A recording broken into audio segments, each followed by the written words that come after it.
Nitish cabinet की पहली बैठक आज 11:30 बजे सचिवालय में बैठक होगी। नीतीश मंत्रिमंडल में अभी विभागों का नहीं होगा बंटवारा। नीतीश कुमार के पास ही रहेंगे सभी विभाग।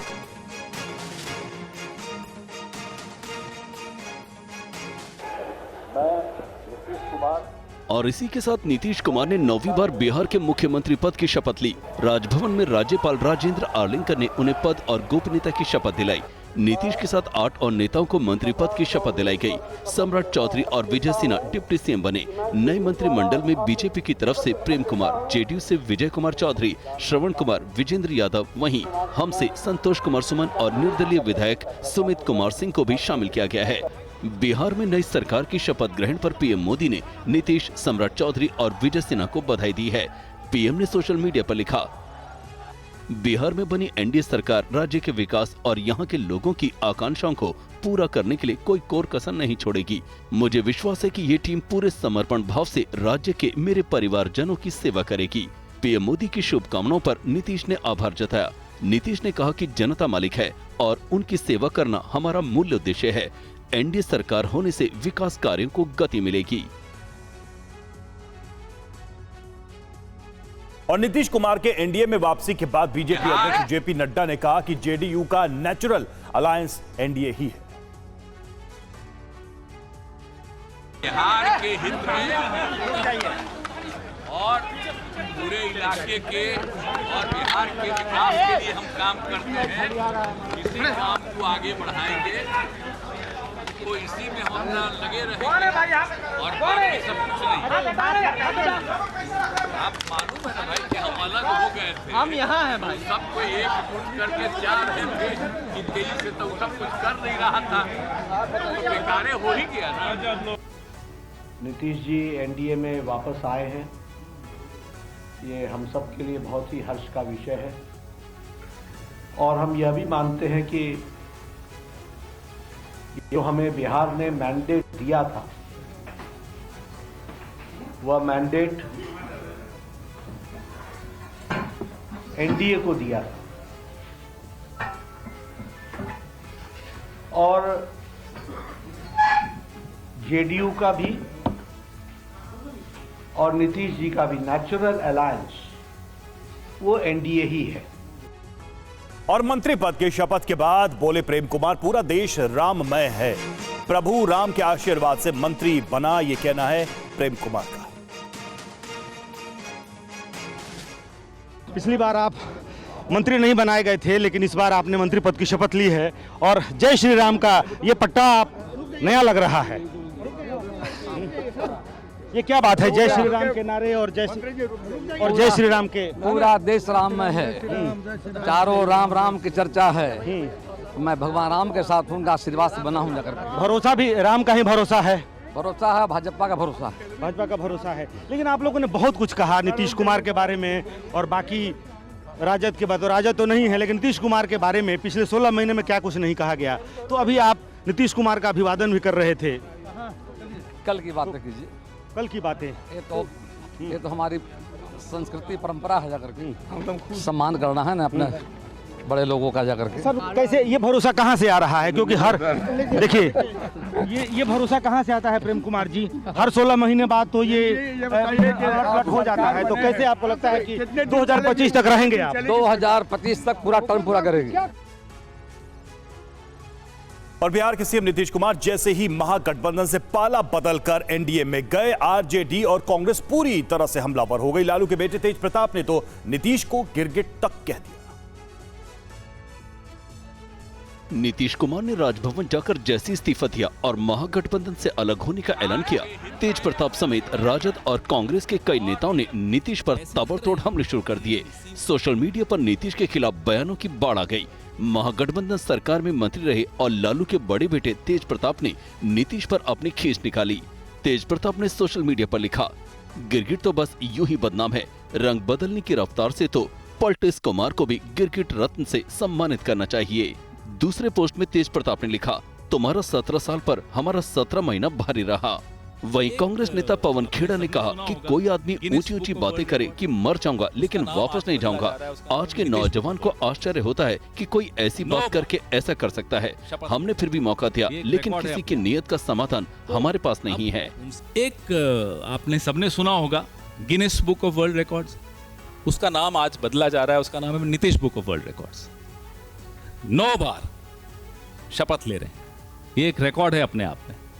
तो अब आप उनसे पूछिए कि उनकी मंशा क्या थी। और केसी त्यागी ने राहुल गांधी की न्याय यात्रा को भी महागठबंधन को नीचा दिखाने की कोशिश बताया और कहा कि कांग्रेस सभी पार्टियों को कार्यकर्ताओं की तरह ट्रीट करना चाहती थी और अखंडता। महागठबंधन को जोड़ते जोड़ते नीतीश कुमार ने बंधन तोड़ दिया। आखिर क्यों? इसका राज पार्टी नेता केसी त्यागी ने खोला। ये भी बताया कि कांग्रेस डिक्टेटर की भूमिका में आ गई थी। कांग्रेस पार्टी को मजबूत करना चाहते हैं, इंडिया गठबंधन को नहीं। इसलिए सारी चीजें टाली जा रही थी, पदयात्रा की गई, उसके उद्देश्यों को लेकर के हमें कोई दिक्कत नहीं। इधर डीएम के नेता टी.आर. बालू ने कहा कि केवल सौहार्द के लिए उन्होंने नीतीश को बर्दाश्त किया। जेडीयू अलग होकर राहत महसूस कर रही है। कांग्रेस पार्टी का नेतृत्व सबको नीचा दिखा करके इसको हड़पना चाहता है।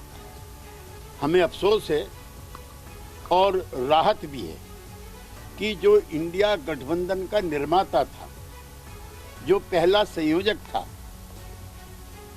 आज उन्होंने और जनता दल यू ने इस गठबंधन से अपने आप को अलग कर लिया है। और जेडीयू ने कहा कि नीतीश कुमार के हटते ही इंडी महागठबंधन बिखर गया है। जेडीयू नेता केसी त्यागी ने महागठबंधन को लेकर चल रही उठापटक के कई और राज खोले जिस पर कांग्रेस ने पलटवार किया। कांग्रेस का एक कॉकस इंडिया गठबंधन के नेतृत्व को हड़पना चाहता था। 19 दिसंबर को अशोका होटल में जो बैठक हुई थी, उसमें एक साजिश के तहत इंडिया गठबंधन का नेतृत्व करने के लिए श्री खड़गे का नाम सुझाया गया था। इससे पहले मुंबई की बैठक में सर्वसम्मति से तय हुआ था कि बगैर किसी का चेहरा आगे रखे बगैर ये इंडिया गठबंधन काम करेगा। बार बार अपना राजनीतिक रंग बदलते हैं और राजनीतिक रंग बदलने में वो गिरगिटों का अच्छा मुकाबला देते हैं, वो कड़ी टक्कर देते हैं गिरगिटों का। मैं कहना चाहता हूं कि बिहार की जनता उनको और जो उनको नचा रहे हैं दिल्ली में बैठकर, उनको भी सही जवाब देगी।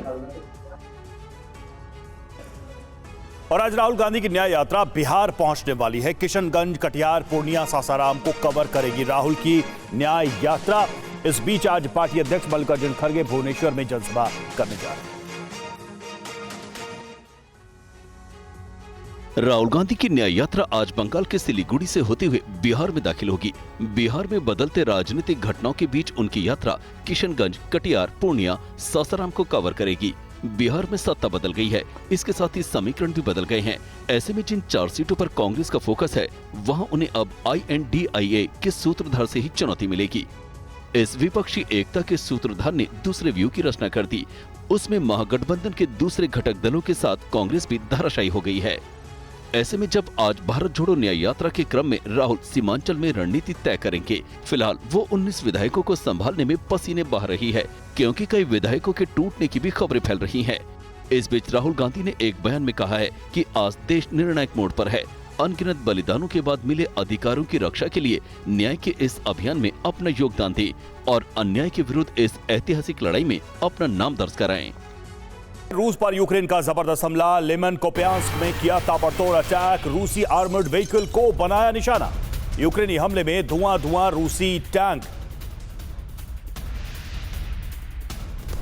ये देखिए किस तरह से रूसी टैंक को निशाना बना गया और इस हमले में ये टैंक पूरी तरह से तबाह हो गया। ये देखिए, ये टैंक पूरी तरह से आग की लपटों में घिरा हुआ। ये तस्वीरें रशियन टैंक पर हुए हमले की।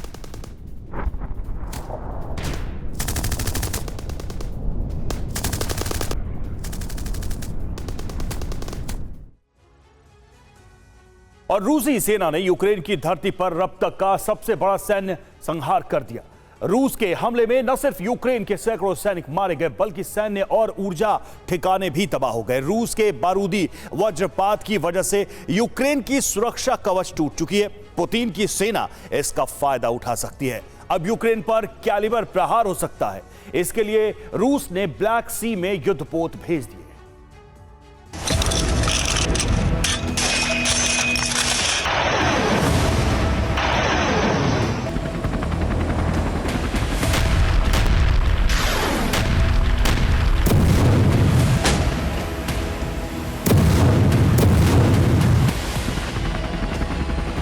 यूक्रेन में ये पुतिन के क्रोध का विस्फोट है।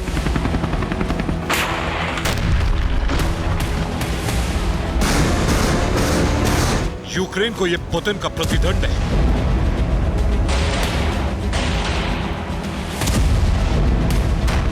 रूस के प्रहार से यूक्रेनी धरती खंड खंड हो गई है।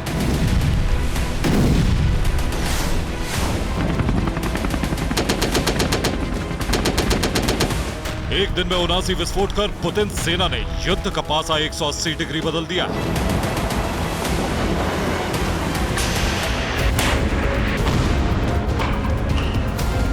रूस के टारगेट पर यूक्रेन के मिलिट्री, इंडस्ट्रियल और एनर्जी ठिकाने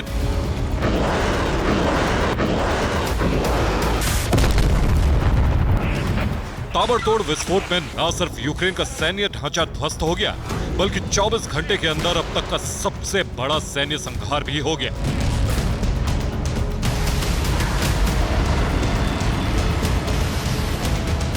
रूसी सेना ने यूक्रेन पर जल, थल और नभ तीनों फ्रंट पर जबरदस्त और भीषण हमला किया। रूस के भीषण प्रहार के बाद यूक्रेन के 10 से ज्यादा शहरों में बड़ा रक्तपात हो गया।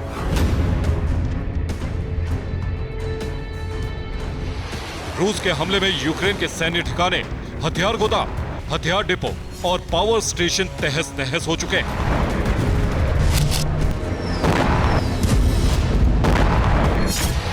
यूक्रेनी सेना पहले से ही सैनिकों और हथियारों की किल्लत से जूझ रही है, लेकिन 24 घंटे में रूसी सेना ने विध्वंसक प्रहार कर उसकी कमर तोड़ दी है।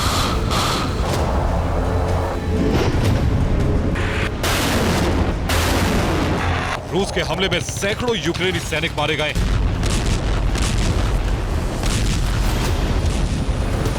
दर्जनों हथियार और सैन्य वाहन तबाह हो चुके हैं।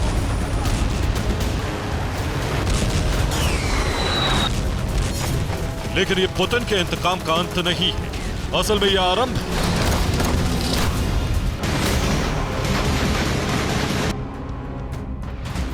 एक सीक्रेट रिपोर्ट के मुताबिक क्रेमलिन ने यूक्रेन के खात्मे की डिक्री पर दस्तखत कर दिए।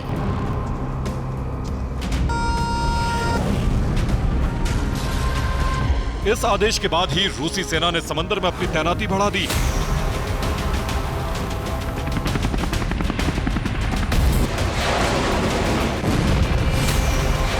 ब्लैक सी में पुतिन की सेना ने 6 वॉरशिप भेज दिए हैं। ये सब कभी भी यूक्रेन पर हमला करने के लिए तैयार है। रूस ने ब्लैक सी में जो 6 वॉरशिप भेजे हैं उनमें से 2 कैलिबर क्रूज मिसाइलों से लैस हैं। पुतिन की ये तैनाती इस बात का ऐलान कर रही है कि अगले कुछ दिनों के अंदर ही यूक्रेनी धरती पर विनाश का बहुत बड़ा तूफान आने वाला है।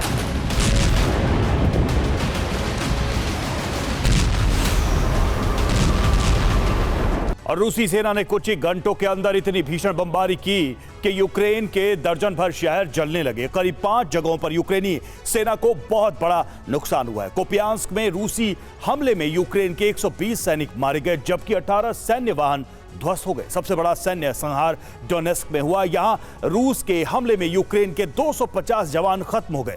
इसके अलावा 6 सैन्य वाहन भी नष्ट हो गए। ज़ैपोरिज़िया में रूसी सेना ने ऐसा विस्फोट किया कि यूक्रेन के 100 सैनिकों की मौत हो गई और इसके साथ ही यूक्रेनी सेना के 5 टैंक मलबे में तब्दील हो गए। खार्किव में यूक्रेन के 20 सैनिक और 3 सैन्य वाहन तबाह हो गए। तो क्रेमेनिया में बमबारी कर रूस ने यूक्रेन के 3 पोजीशन को बर्बाद कर दिया। रूस के हमले में यहां 27 यूक्रेनी सैनिक मारे गए। सबसे चौंकाने वाली बात यह है कि क्रेमेनिया में रूस ने अमेरिका के 7 हाइमार्स को तबाह कर दिया। रूस के इस हमले के बाद यूक्रेनी सेना करीब करीब निहत्ती हो चुकी है। यही वजह है कि आज रात रूसी सेना यूक्रेन पर फाइनल प्रहार कर सकती है।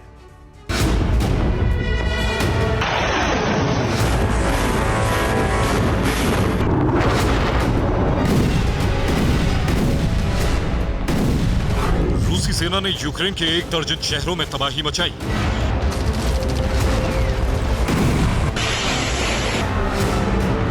क्रिमेनिया में रूसी सेना ने बग-सैम सिस्टम से अमेरिकी हाइमार्स को भस्म कर दिया।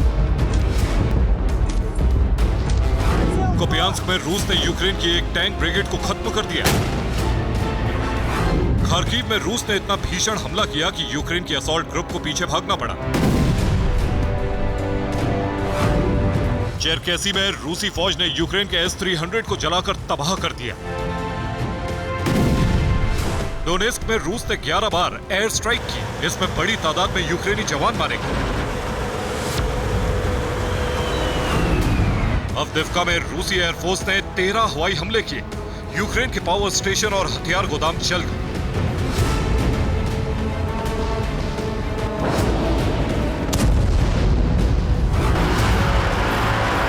रूस के ऑलराउंड अटैक से ज़ेलेंस्की सेना की न सिर्फ कमर टूट गई बल्कि हौसले भी जवाब दे रहे हैं। पिछले कुछ दिनों से रूसी सेना जिस तरह से प्रहार कर रही है उससे यूक्रेन हार की कगार पर पहुंच गया है। पुतिन कुछ दिनों के भीतर ही कीव पर कब्जा करना चाहते हैं। यही वजह है कि अब रूसी सेना के हमले बहुत तेज हो गए। रूस के विनाशक बारूदी बारिश से न सिर्फ यूक्रेन सदमे में है बल्कि अमेरिका भी टेंशन से भर गया। यूक्रेन युद्ध में रूस से पराजित न हो और ये युद्ध यूं ही निरंतर चलता रहे, इसके लिए ज़ेलेंस्की को अमेरिका ने बहुत ही चौंकाने वाली सलाह दे दी है। व्हाइट हाउस ने यूक्रेन से कहा है कि अब वो रूसी फौज पर हमला करने की बजाय खुद की रक्षा करे, यानी सेल्फ डिफेंस। अमेरिका जल्द ही यूक्रेन को हथियारों की नई खेप भेजने की कवायद में जुटा है, लेकिन पुतिन उससे पहले ही यूक्रेन को खत्म करने का अभियान लॉन्च कर चुके हैं। आधी रात को रूसी सेना ऐसा आघात करने वाली है कि यूक्रेन आत्मसमर्पण को मजबूर हो जाएगा। Bureau report, TV9 Bharatvarsh. और रूसी सेना का यूक्रेन में बड़ा हमला। ज़ापोरिजिया, नेप्रोपेट्रोवस्क में हमला और रूस ने 137 जगहों पर अटैक किया है।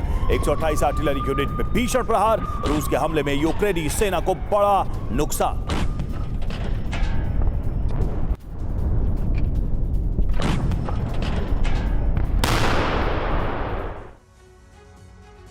हथियार खत्म हो रहे हैं। अब यूक्रेन के पास कोई रास्ता नहीं बचा, इसलिए ज़ेलेंस्की ने आखिरी दांव खेला है जिससे कुछ वक्त के लिए रूस को उलझाया जा सके। इस बीच में यूरोपीय देश यूक्रेन को मदद भेज सकते हैं। अगर ज़ेलेंस्की का दांव चल गया तो रूस के लिए आने वाले दिनों में मुसीबत हो सकती है, क्योंकि एक बार यूक्रेन को हथियार मिल गए तो युद्ध फिर लंबा खिंचेगा। इस एक्सक्लूसिव रिपोर्ट में जानिए आखिर ज़ेलेंस्की के किस चक्रव्यूह में रूस फंस सकता है और कैसे यूक्रेन रूस पर भारी पड़ सकता है।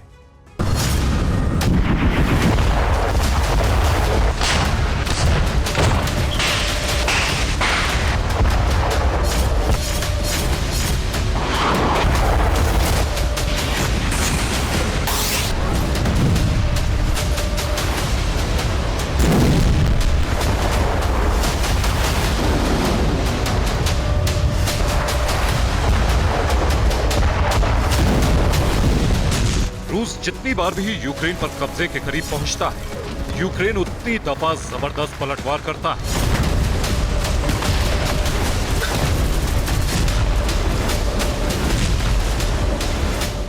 यूक्रेन के पास अब खोने के लिए कुछ नहीं बचा है, इसलिए वो पूरी ताकत से रूस पर हमले कर रहा है।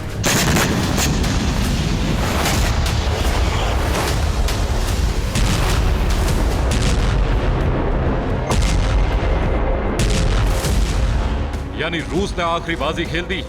अब आर पार का युद्ध हो रहा है। पिछले एक हफ्ते से यूक्रेन ने 3 बार रूस पर ताबड़तोड़ हमले किए, जिससे रूस की बौखलाहट बढ़ गई।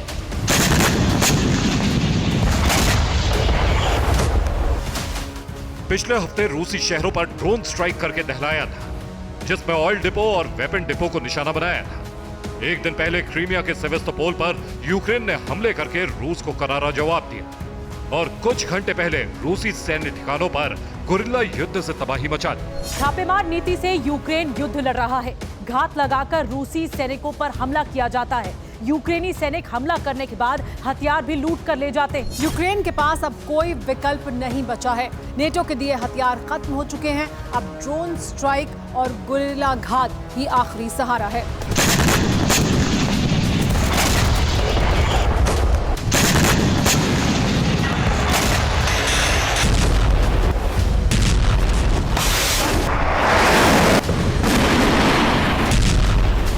उधर रूस हाइपरसोनिक और क्रूज मिसाइलों का इस्तेमाल कर रहा है, जिससे कीव तक जल्द से जल्द पहुंचा जा सके।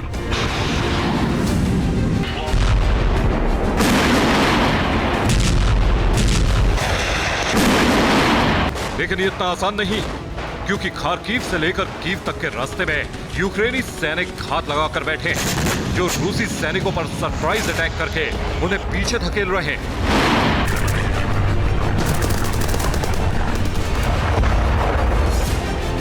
ये नोवाया काखोवका की तस्वीरें, जहां ड्रोन स्ट्राइक से रूसी सैनिकों को मौत के घाट उतार दिया गया।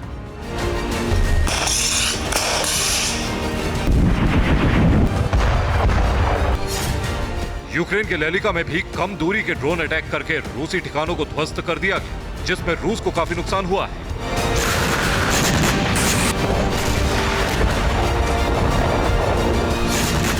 सिनकेव्का में यूक्रेन के T-72 टैंक ने रूसी ठिकानों पर ताबड़तोड़ गोले दागे, जिससे रूसी सैनिक पोस्ट छोड़कर भागने पर मजबूर हो गए।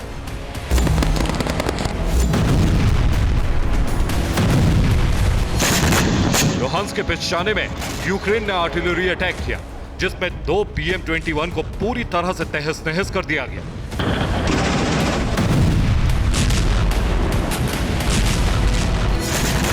लुहांस्क में ही FPV अटैक करके रूस की 45वीं आर्टिलरी ब्रिगेड के सैनिकों को दहला दिया।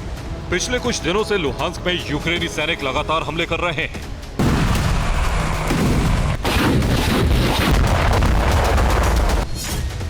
इसके अलावा एक और वीडियो आया है, जिसमें रूसी टैंक को ध्वस्त कर दिया गया, जिसमें ड्रोन से बम गिराए गए थे।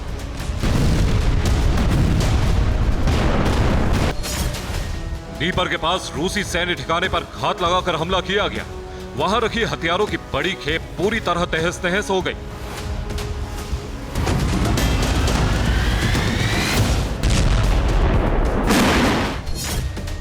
इसके अलावा यूक्रेन के टारगेट पर रूस के वो ठिकाने हैं जहां हथियार रखे। ये मिलिट्री बेस पर हमले का वीडियो है, जिसमें 6 रूसी सैनिक भी जख्मी हो गए। अब यूक्रेन इसी तरह हमले कर रहा है, जिससे रूस को जब तक हो सके रोका जा सके, क्योंकि ज़ेलेंस्की को उम्मीद जागी है कि यूक्रेन को जल्द हथियार मिल सकते हैं, क्योंकि यूरोपीय देश हथियार देने के लिए तैयार है। अगर यूक्रेन को हथियार मिल जाते हैं तो युद्ध और लंबा खिंच सकता है।